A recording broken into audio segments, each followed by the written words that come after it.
अनेक आंतरराष्ट्रीय चित्रपट महोत्सवात नावाजलेला परंपरा हा मराठी चित्रपट येत्या 26 एप्रिल रोजी प्रेक्षकांच्या भेटीला येत आहे.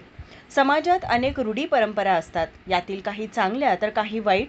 समाजानं जबरदस्तीनं लादलेल्या परंपरेचा एका कुटुंबावर होणारा परिणाम या चित्रपटात मांडण्यात आला आहे.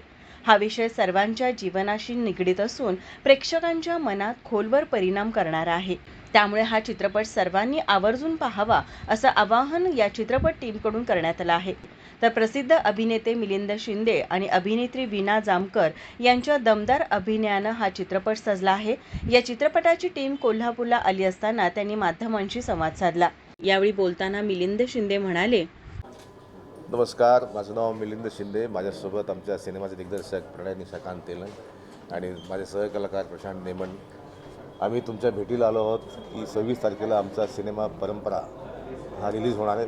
त्यासाठीची या शहराला भेट म्हणून आणि सर्वदूर हा सगळ्यांपर्यंत हा सिनेमा पोहोचावा म्हणून आम्ही सगळे तिघं चौघं आमची टीम सगळे तुम्हाला भेटायला आलो. समाजामध्ये काही गोष्टी जुन्या बऱ्याच वर्षापासून चालत आलेल्या असतात आणि त्या पाळताना एका गावाला एका कुटुंबाला कसं काय फेस करावं लागतं, त्याला किती ते अवघड जातं आणि त्या गावामध्ये एकूणच कसं सगळं ती खळबळ माजते की एका निर्णयामुळं काय काय होणार आहे.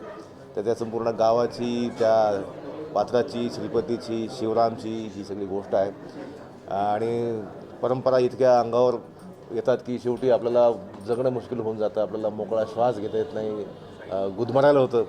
मग अशा परंपरा सोबत ठेवायच्या की नाही ठेवायच्या, यांना शरण जायचं की नाही जायचं, यावर चर्चा करणारा, याचा उहापोह करणारा सिनेमा म्हणजे आमचा परंपरा नावाचा सिनेमा आहे. या सिनेमात 2 गाणी आहेत आणि या सिनेमाचं चित्रीकरण सातारा जिल्ह्यामध्ये वडूज आणि तडवळे या गावात संपूर्ण पार पडलेलं आहे. धन्यवाद. या पत्रकार परिषदेस निर्माते अँड्र्यू रिबेलो, सहकलाकार प्रशांत नेमन यांच्यासह चित्रपटातील इतर कलाकार उपस्थित होते.